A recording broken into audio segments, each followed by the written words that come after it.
Well, we welcome today Matt Kelley, who is a producer, reporter, and anchor for WNKU. And the best thing is he's a graduate twice of NKU, right? You're going to tell us about Three that? times, actually. Three times. Yes, Three sir. times is the charm. So tell us We hope about so. that. Well, I came to the northern Kentucky, Cincinnati area with my ex-wife from Detroit. And interestingly enough, the marriage only lasted about a month. But once I got down to this part of the country, I had not visited before. And I fell in love with northern Kentucky, Cincinnati, Indiana, the whole tri-state area. Michigan is beautiful. I still have a home there. But this is where my heart is. Well, wonderful. So you had the two undergraduate degrees, right? That's correct. And those are in? I have a degree in history, and I also have a degree. They used to call it RTV. Now it's an EMB degree, but it's broadcasting. Broadcasting. So you had an early history, an interest in that, and then the great news is that in 2013 you got a Master's of Arts in Public History. So we need to ask you a little bit what we ask everybody. How did you first become interested in history? And feel free to go back as far as you want, like when you're 6, 7 years old, if you like. I was going to say in the Stone Age, I was reading Sanskrit. Now, in reality, I got interested in history. My mother was a great reader, and she encouraged us as children to read. And to further that goal, we didn't have a bedtime. We had a time when the toys had to go away, the TV had to be off, we had to be in bed, but we were allowed to read as long as we wanted. It couldn't be a comic book or something like that. So we were a little limited, but being kids, we wanted to take full advantage of being able to keep the light on after 8 o'clock. And I was really lucky that my grandparents retired to South Carolina, and they were both great historians themselves. And they started sending us books, started sending me books in particular. And I read The Last of the Mohicans when I was 7 years old, and the biography of Francis Marion, the Swamp Fox, and Nathan Hale. And I think it was actually the biography of Nathan Hale that it set the hook, and I was done for life. American history has been a passion. One of the reasons, you probably already know, since you are the interviewer, the anchor, though you're the best. You've interviewed me and probably thousands of people by now. And there is always a method behind our madness, because we do want to tell our public history students who are going to graduate, so important to engage young people, children, because if we all think back like you did, it's that hook. How did we become interested? You're absolutely right. And I'm a non-traditional student. I had a freshman year of college in 1981, and I took off 25 years and kind of pursued some other interests, some corporate interests. I worked in the corporate hospitality industry for a long time. And it's interesting how all those things come together, because it's all about making a connection. It's about the personal relationships. And if you can reach in and touch somebody with some kind of common thread, that's one way to set the hook. And that's certainly what has helped me, and helped me as when I came back as a student, to be able to take some of those managerial skills that you have when you have to learn how to listen. You have to learn how to let somebody get their entire, there's always two sides to a story. And so that training really helped me prepare for an education. Most people do it the other way around. Absolutely. But for me, this really worked out well. And the hospitality industry can be a very stressful industry, but one that you have a natural personality for, because you are able to look, you're not looking for problems. If a problem comes to you, you're able to solve that kind of thing. Find it, like you said, listen to both sides and find a middle ground. Do you see that as being really important in your toolbox as not only a reporter and a producer, but a public historian as well, the same kind of skills? Absolutely. And I can't underscore enough, when I do interviews, I have a big leg up over what I had when I was in the corporate world. I would have to deal with and put out fires on the spot and try to find those threads as quickly as possible. You can yell at me all you want to over here. Please don't yell at me in the dining room. But with public history or with radio research, knowing what you're talking about, knowing something about the background of your subject they probably didn't think you knew. Maybe finding something that you didn't even come across in your research, or the particular topic that you want to talk about that may be interrelated. And again, those all work towards trying to create that hook, trying to create that provocative sometimes or interesting fact that gets somebody interested in the conversation first. And from that point, I always do a pre-interview, whether it's in person, if it's on the phone. I talk, whether we've had 3-4 communications beforehand to set up. I always want to have a little pleasant banter with somebody, and it puts them at ease. It reminds them that you're their friend and that you're trying to help them. You're there to enable them to tell their own story. The story is not about you. You're not the star. Nobody listens to the radio to hear Matt Kelley. They listen to the radio to hear the cool people I get to talk to. And so research is very important. So you've said a couple things. One is about research. Do you think when you're planning out interviewing someone, if you would say, okay, here's the 100% of the time, how much of the time would you say is actually preparing for the interview versus actually conducting the interview? Oh boy, it's almost 7-8 to 1. Really? The interviews go very quickly. My pieces that run on the radio are usually 3 minutes and some change. I usually do the interview for 5 minutes, but when you add in the pre-interview and the post-interview stuff, 15 minutes is about where our conversations are. But I'll spend hours sometimes, and frequently I find things that I didn't know about that give me a new direction. I thought that maybe I had a story direction or a narrative to follow, and that's where research comes in, because even if you didn't know about it, one of those 35 listeners I have, somebody will have heard of it. I'll get a phone call later on in the day, and it's the same way with history. If you don't do your due diligence, if you don't research your subject, if you don't research the individual, somebody else will catch it. And you want to be as thorough as possible and fair as possible as well.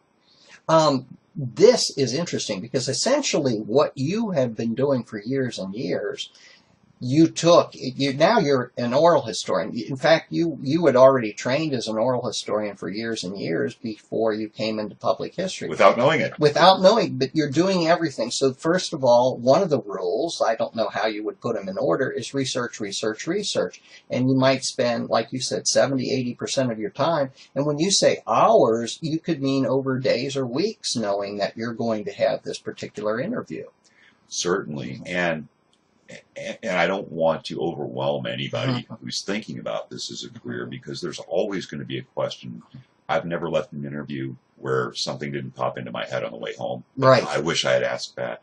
But you're usually stuck with what you have, and you have to work with what you have and go back. And sometimes having that research there is a great tool to remind you. It's easy to get off track in a conversation. My interviews are very conversational. They used to call them interviews, and now we call them two ways, and sometimes you have cut and copies where you just have little sound bites of what people say, and I don't feel that that's fair. I like to edit as little as possible, and I like to allow people that opportunity to tell their story. But even me, obviously, I get sidetracked very easily too, and you lose track of time. And being sidetracked is not always a bad thing, particularly if all of a sudden you come up with a real kind of jewel that someone, you didn't realize they'd go there. Maybe you thought they would go there, or hoped and prayed that they would go there, and they did. Maybe especially about a controversial issue that you might have felt a little bit reluctant to approach. That does happen, and frankly, the happy accidents are the things that make my job always worth doing. And sometimes they come from the questions that you expect a very short kind of stock answer for. I've had the opportunity to interview some wonderful, famous musicians and actors and comedians, Bill Maher, Paula Poundstone, Dawn Wells, Mary Ann from Gilligan's Island, Doc Severinsen, Michael Feinstein. Oh, this is an impressive list. Arlo Guthrie. And I thought, Arlo Guthrie, oh my, he's a god to me. How am I going to talk to this guy? I want the audience to be interested, but he's done a bazillion interviews. What am I going to tell anybody new? And I started off by just saying, my favorite song you ever did was Alice's Restaurant. I love that song. That's my favorite one of Guthrie. Who the heck is Alice? And why'd you write a song about her? And his answer was so fantastic. Unfortunately, the answer was about 5 minutes long, and I had to kind of squish it down into a 45-second bag. But it managed to get the whole. It was Alice owned a restaurant that he used to hang out at when he was a teenager, and he would take out the trash and so forth for a place to stay or a place to get a meal. So that actually, there was an Alice. She had a restaurant, and he actually hung out there. And the song went on for a long time too. It's the longest song, and I don't know about Cincinnati so much, but in Detroit, it's a Thanksgiving tradition that almost all of the alternative and the rock stations play Alice's Restaurant on Thanksgiving at some point in time. I think it's about 35 minutes or something. But even now, the song was recorded in the late 60s. If you mention anybody, and they had the color photos with the circles and the arrows, everybody knows what you're talking about. But finding that common ground with him, though, right away, I don't know if anybody ever asked him that question. And the fact of the matter is, it really, you described some of these things as a happy accident, but they really weren't, because you did your research. But the second thing that you pointed out, and we need to kind of maybe circle back to, is you put them at ease. And okay, so you could have two kinds of people, three kinds of people, I suppose. You could have those who are very accustomed, and I'm assuming that some of the stars, some of the people who are big time, whatever, that you've interviewed are more comfortable in front of a radio mic or in front of a television, a camera. So, but you still have to relate, don't you? Oh, absolutely. You have to find that way. Actually, it's almost as important to find an icebreaker. Some people call and they know they get it. They've been around the block. Doc Severance, and I pick up my phone and, hey, is this Matt? And it sounded like it was my best friend calling, and it just took me by surprise. I had to get my own pulse rate down. Sometimes when I interview people, I have to wait for the quiver to go out of their voice. With Dawn Wells, Marianne from Gilligan's Island, I just came right out before we started recording, and I said, I got to tell you, I've had a crush on you for 40 years, and every time I've seen the question posed, Ginger or Marianne, you win hands down. And she thought that was, and it was very sincere. It was sincere, but I think it came across to her sincere, and she gave me some sincere answers. I asked her what it was like to carry that mantle of being the all-American girl. She really didn't act very much. She does Broadway. She does a lot of Broadway now. But she was so warm and so giving and such a real person, as have been just about all of my interviews, that it's like sitting down and talking to your neighbor or sitting down and talking to your friend. So if they're a big star, sometimes it's not only making them relate to you, but knowing that you can relate to them, and you're still putting them at ease, because they've had some bad interviews before in their life, and they want to know that you're going to be the person that's conducting a great interview with them. So they might be meeting you halfway.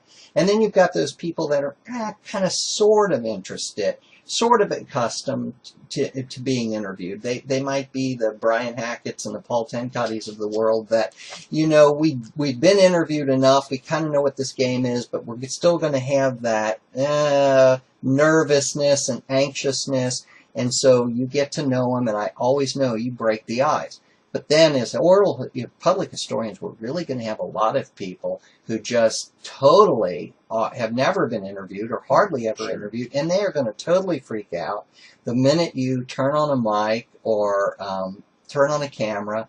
And how do you make them? And because you do a very good job, how do you make them feel please? It's, again, the first thing is certainly as a journalist that I have to remember is that nobody cares what I have to say. They hear the questions, but they're not tuning in to listen to me. They're turning in to listen to Paul Tencotty's story, or to John Delavoye's story, or to Gene Springer's story. And making sure that you frame the questions in a way that allows them to put their best foot forward. The hardest trick there is in the pre-interview to remind people that it's a timed piece. We're very fortunate in this atmosphere that we have a lot of time to talk. I've got 3 minutes to tell an entire story, and that's from the introduction to the body to the conclusion and a thank you for being here. And it really creates a dilemma for the person being interviewed, that they know that those answers can only be 20 seconds. 20 seconds flies by. A 5-minute interview is, sometimes I'll write 5 questions and I'm on question 2 and looking at my watch thinking, we've got 7.5 minutes. I don't know what I'm going to do with this when I get off the phone. In radio, I'm lucky because I can interrupt somebody politely and say, your answers are so great, but they're so in depth that we're not going to have time to get that 10 pounds of information into a 5-pound bag. So could you restate in 30 seconds? Yeah, and sometimes using the correct language when you ask the question helps. You'll never hear me say, give me an overview of what you do. Oh, yes. That is the lazy way of interviewing. The lazy way, right? It's fraught with, it's a minefield. Yeah. Because people they'll if you give somebody, tell me about your life. Well, I was born, and you could be there for 4 or 5 hours. So that's why, and sometimes I know a lot of books and certainly a lot of journalism books and NPR style and standard, and I hope nobody from NPR is watching, but they, never give out your questions in advance. If you're doing investigative journalism, I agree with that. The kind of thing that I do, and even if you're an oral historian, I think it's wise. You may not want to give the exact question, but I think it's only fair to tell somebody what it is that you want to talk about. Say, I'd like to touch on point A, B, C, and D. Are you comfortable with that? And if you're not, tell me now, and I'll go ahead and strike a question. I always have one extra question prepared in case that's, somebody says I don't have those statistics in front of me, or I can't remember all the names, or I'm just not comfortable talking about that. I always have 1 or 2 or more backup questions just in case. Sometimes people do answer in those 10-second, and then 15-second sound bites, and so I need more. So you have to do that. There's a lot of pre-planning and thinking ahead that goes into it. And the more you do it, the easier it gets. That's the good news, is that it never gets any harder, but it certainly gets easier. It does certainly get easier. And you've said there's a very important distinction that you've made between investigative journalism and not giving out questions versus oral historians, public historians, where giving them the questions, in fact, rehearsing a little bit once they're there on the scene, knowing with what we do in our technology that we can say, well, if something happens, we can stop it, we can restart, that we're going to be doing this it's no longer linear editing, right? So we can do the digital editing, and you don't have to, that sets them at ease, but it's fair to give people that you're going to be doing an oral history with some indication, because it helps them think ahead. And if they do become nervous because of that microphone or that camera, they've kind of rehearsed it. I also note that you are very good at this, at engaging your interviewee and being very positive. So you smile, you shake your head yes, you're responding with the proper motions, so that actually it becomes very easy for your interviewees to think that they're just having a conversation with Matt Kelley and they don't have 10,000 people listening to them. I forget that there might be thousands of people. I'm just having a conversation with you. That's the way it's supposed to be. Thank you. That's the best compliment that you can pay me. Because that's exactly the way that I want it to be.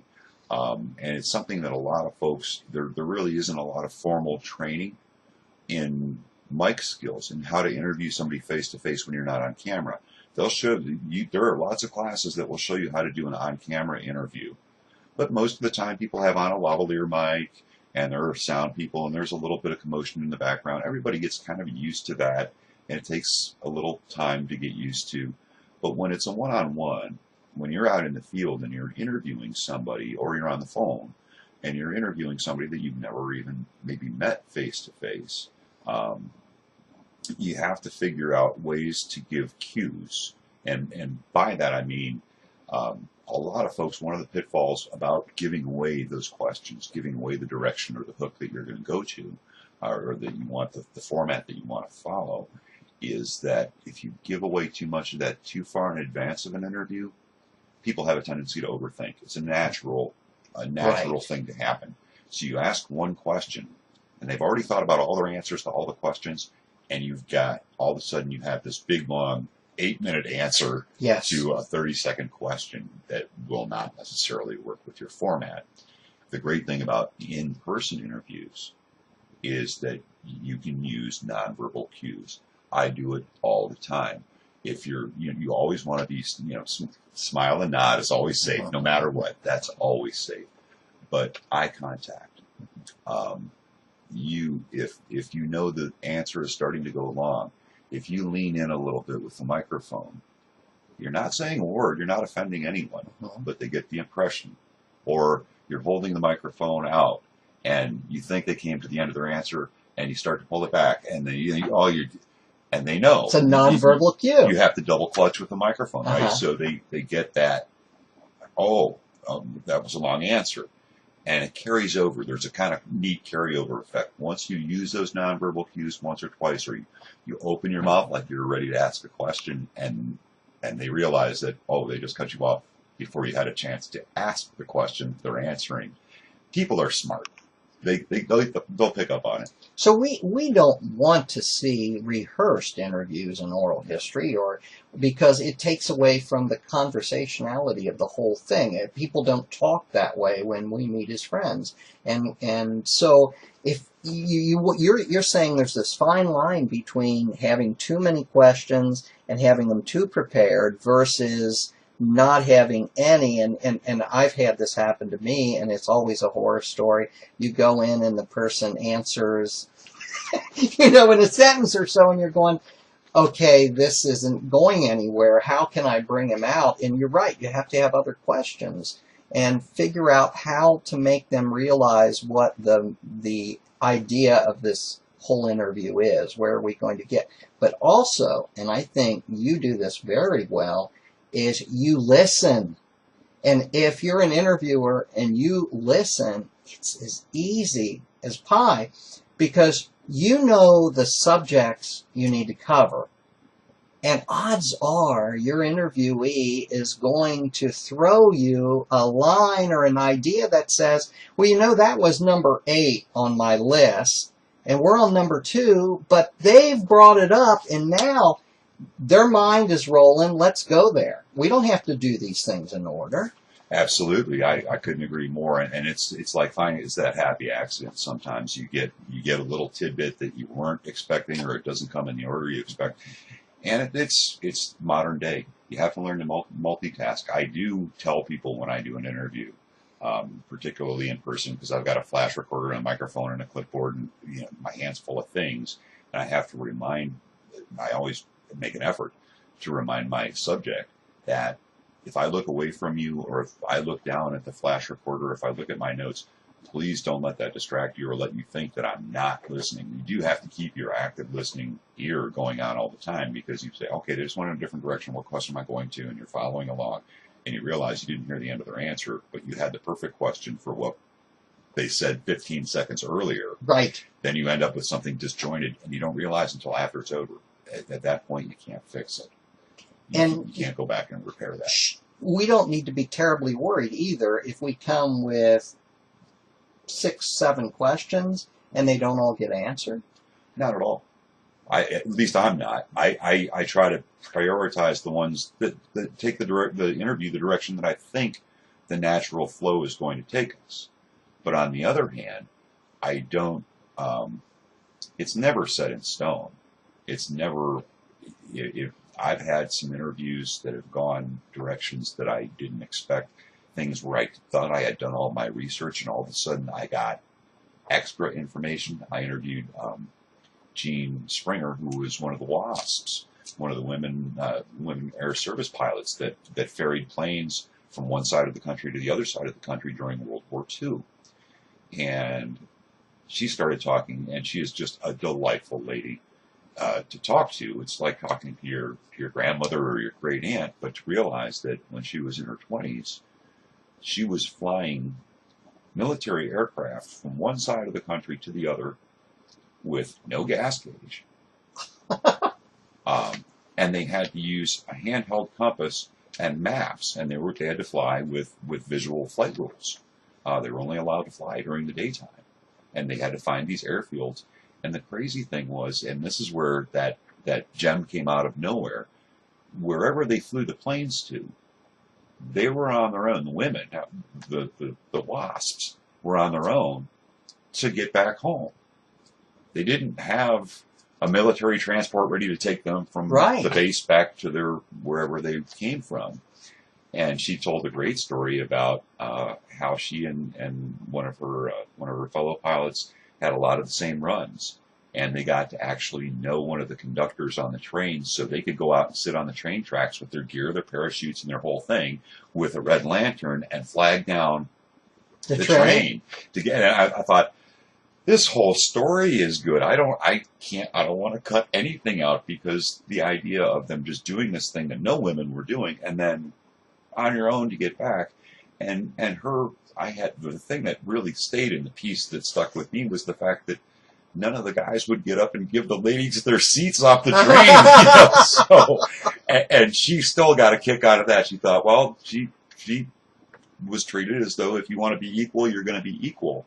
But I said, well, how did that carry over with the pilots? Was there a competition among the pilots? She said, no, not at all. She said, we all understood our limits and our capabilities. So if we needed some furniture moved and some of our fellow pilots needed a button sewed on or needed their socks darned, we all helped each other out, and we got along like brothers and sisters. That is the kind of interview that it doesn't happen as often maybe as you'd like, but you are really, she is actually showing almost, you were saying she had to get from point A to point B and then from point B back to point A. And here you have an idea of where your interview needs to go from A to B and maybe back to A again. And she's kind of taking you on a pleasant little detour. She took me on a wonderful excursion, and actually it did change the entire format of what I had in mind. But it was a much better story. And it's no reflection on the fact that hey, I did all this research and I'm kind of throwing it out, but so you need to be flexible. So you're also saying you not only need to do your research to put the person at ease, but you need to be flexible and listen to the cues and be able to give them nonverbal cues and to be able to give them the best. But you're not only worried also about you and your relationship and you're putting at ease the interviewee, you're also thinking about your audience, right? Absolutely. It's got to be entertaining and educational. And if I could solve that trick every single time, I'd make a lot more money. And again, that's where finding a hook comes in. That's the first, either the anchor intro or that first question or the answer to the first question. You have to have something that piques the interest of the majority of the people that are listening to, and that's a hard trick. Sometimes you know the story is good, but how do I get into it? How do I introduce it in such a way that the average person is going to find interesting the same thing that I do? And John Delavoye was a perfect example. He was an immigrant from Germany during World War II, or prior to World War II, and he enlisted in the Army. He was from Germany, and he wanted to enlist as a private. And they said, "Do you speak German?" And of course, he spoke fluent German. And they said, "Oh no, you're not going in the infantry. You're going to go into intelligence." And I had heard him speak at one of the military history lecture series, so I was fairly familiar with his story. Um, and that familiarity, that research again, allowed me to ask a couple of questions that maybe he wasn't expecting. He guarded Goering. He guarded Kesselring. He was a mole. He was at Nuremberg. So he was their guard, and he could speak German. So he would speak to these guys in German. It put them at ease, like we were just talking about. And they started sharing information with that they didn't share with the interrogators. And so here, this guy living just north of Cincinnati, and he's still alive, was able to tell me things about the Nuremberg trials that you would never hear or read about in any book.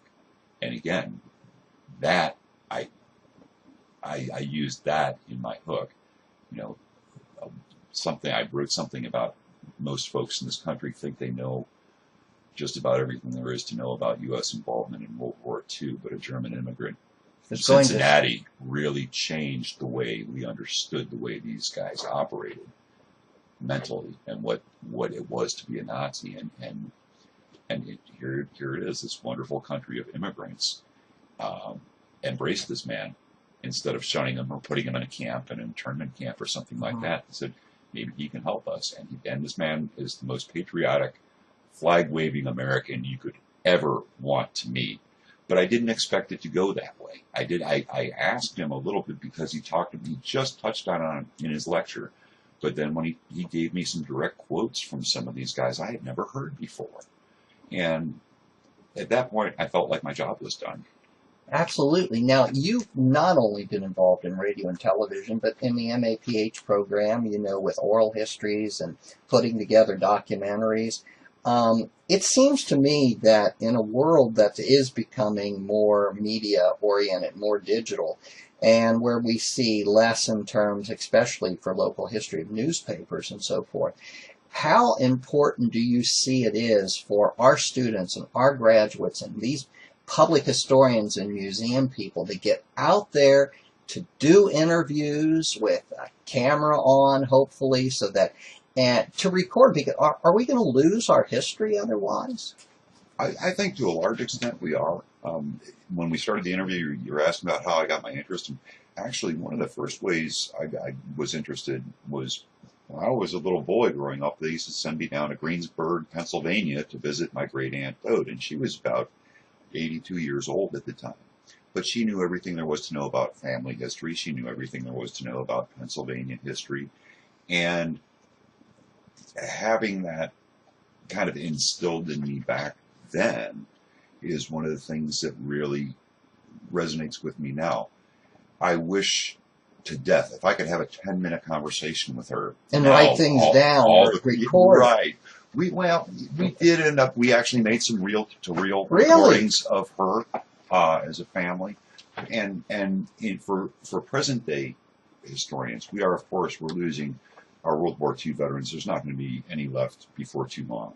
Our Korean War veterans as well, and the Vietnam veterans are getting in that age group too.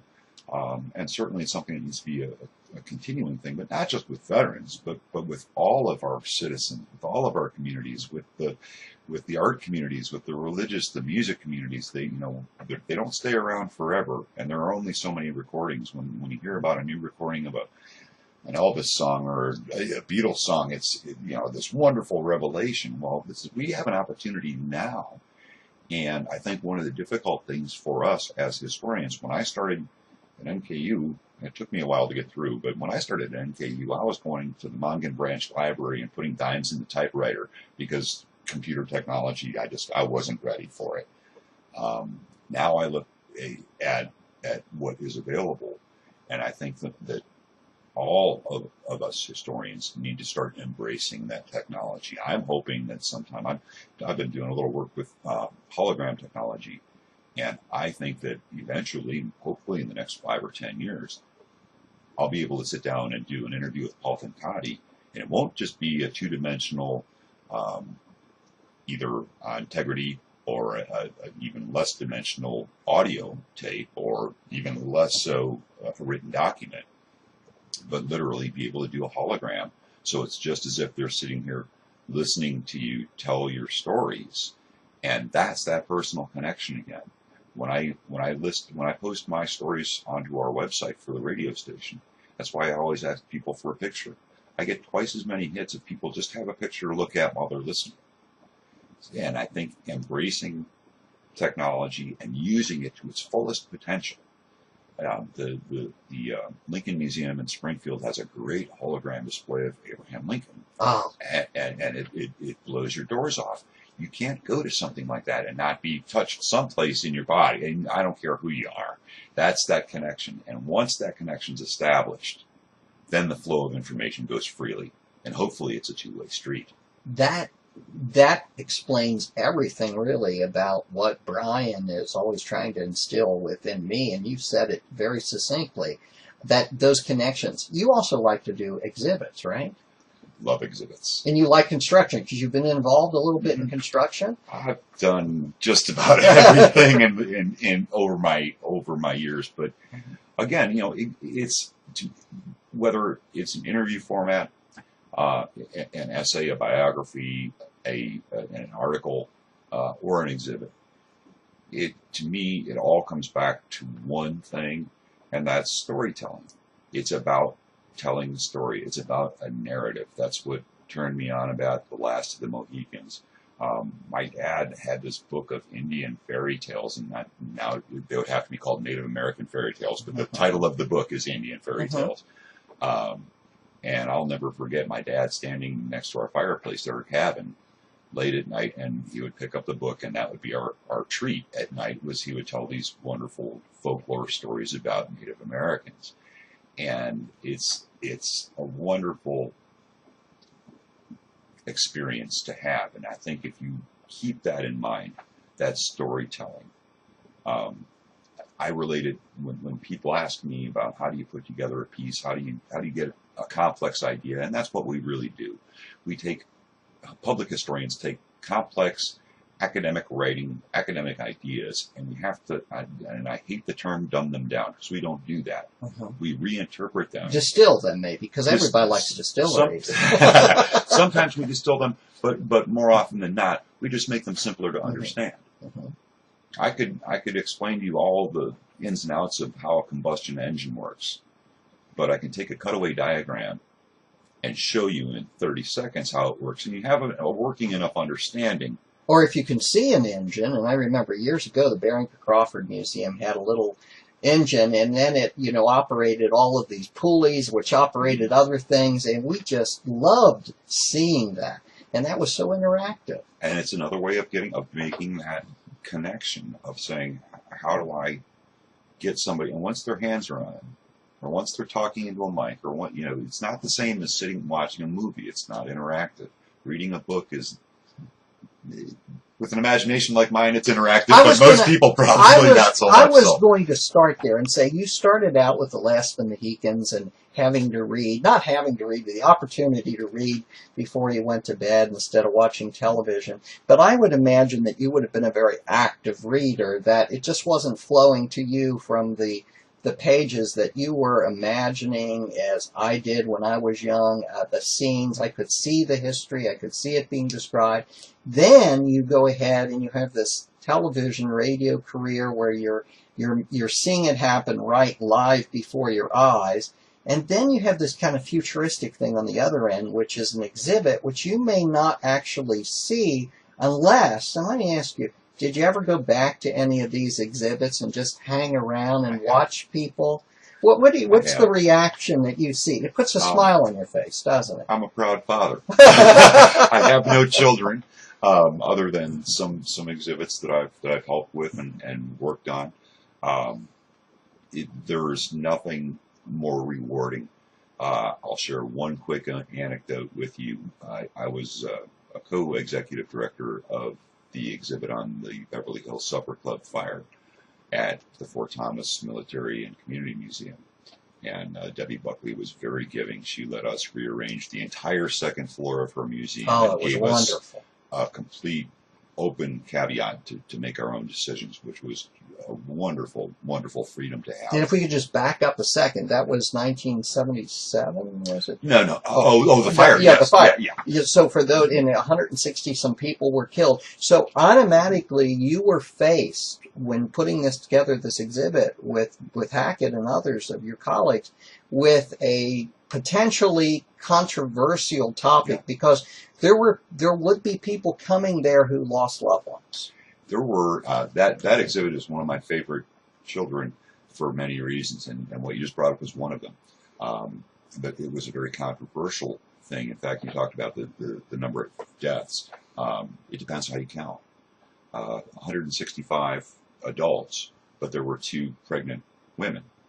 So, and even there we had to decide how we were going to present that portion, because people were going to look for that. They wanted to know the numbers.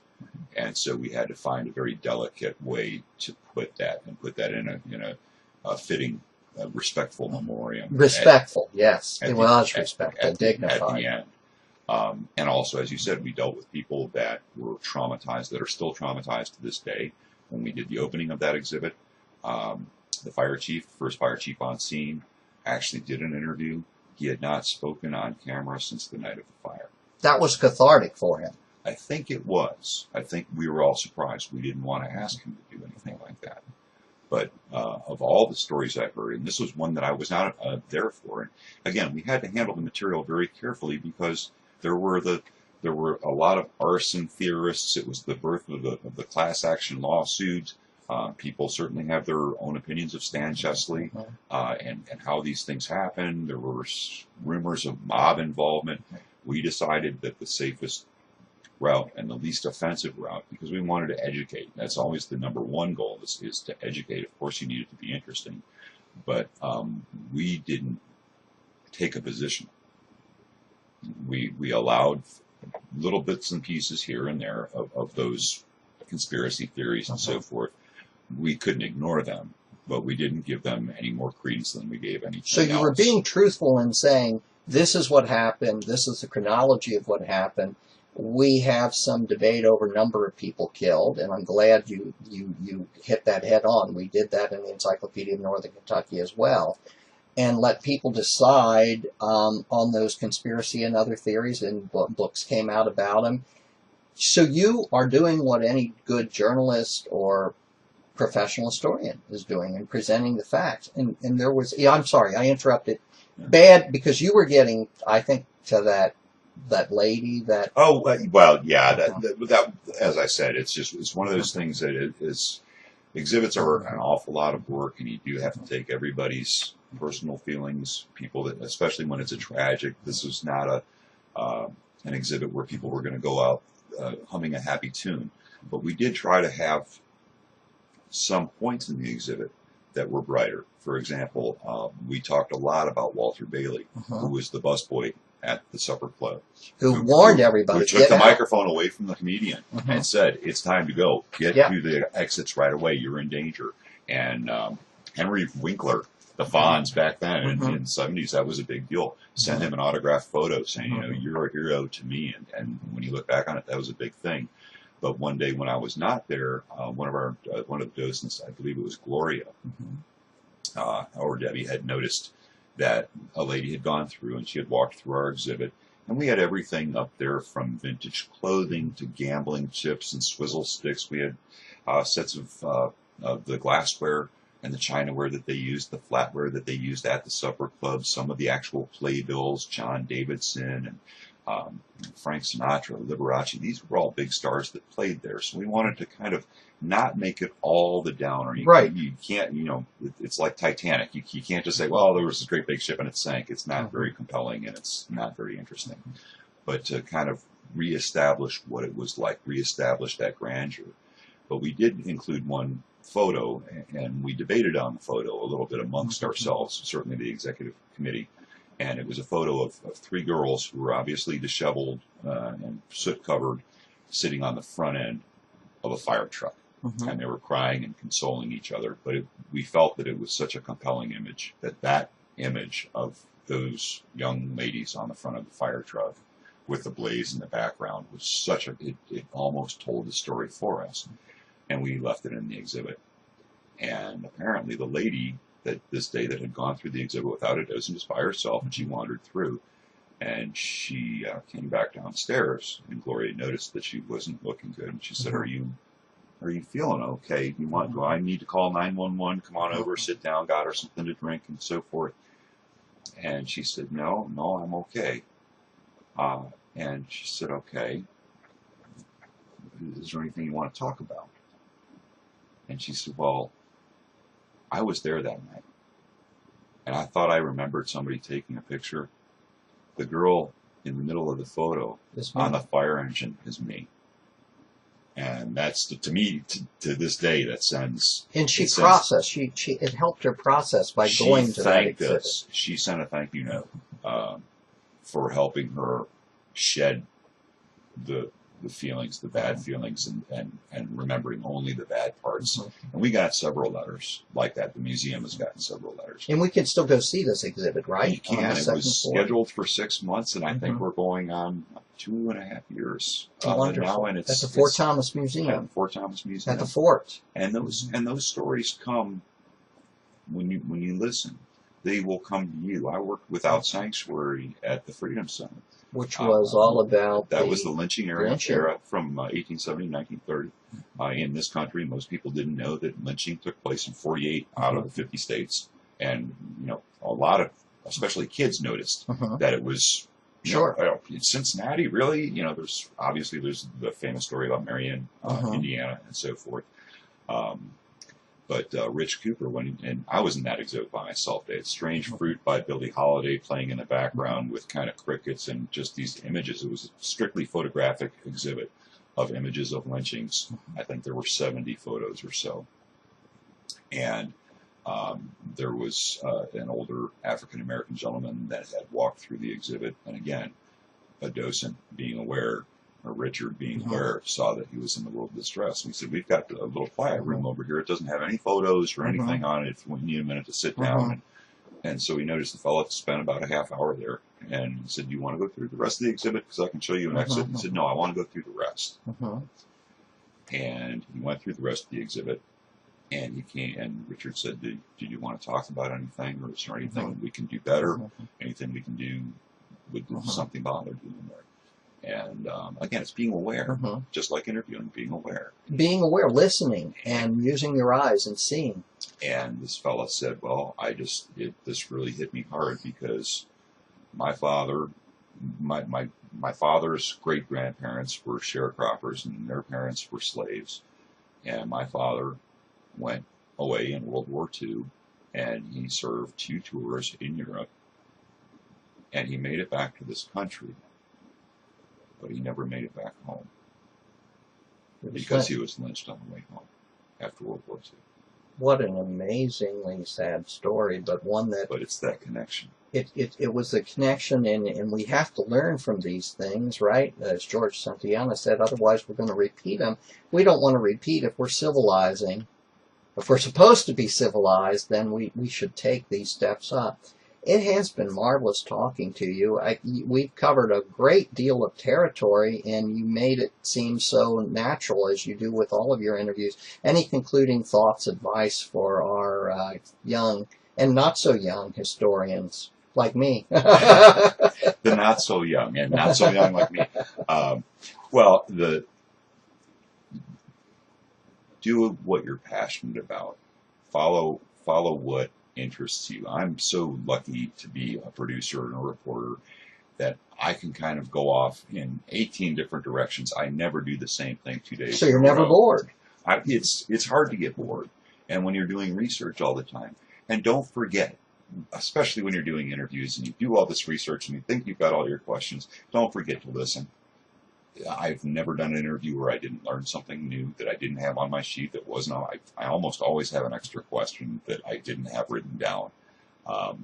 And allow yourself to be educated. Allow yourself to be enriched, because the more enriched you are as a storyteller, the more enriching your stories will be. Oh, that is absolutely. And the neat thing about hanging around with you and going to lunch and so forth is you always have stories. So I can always sit back and listen and forget my day. And it is all about, I think Matt has said it, Brian says it, I say it. It's all about telling those stories and knowing who your audience is and how to tell them. Thank you, Matt, for being here. My You've been a pleasure. fantastic Anytime. guest.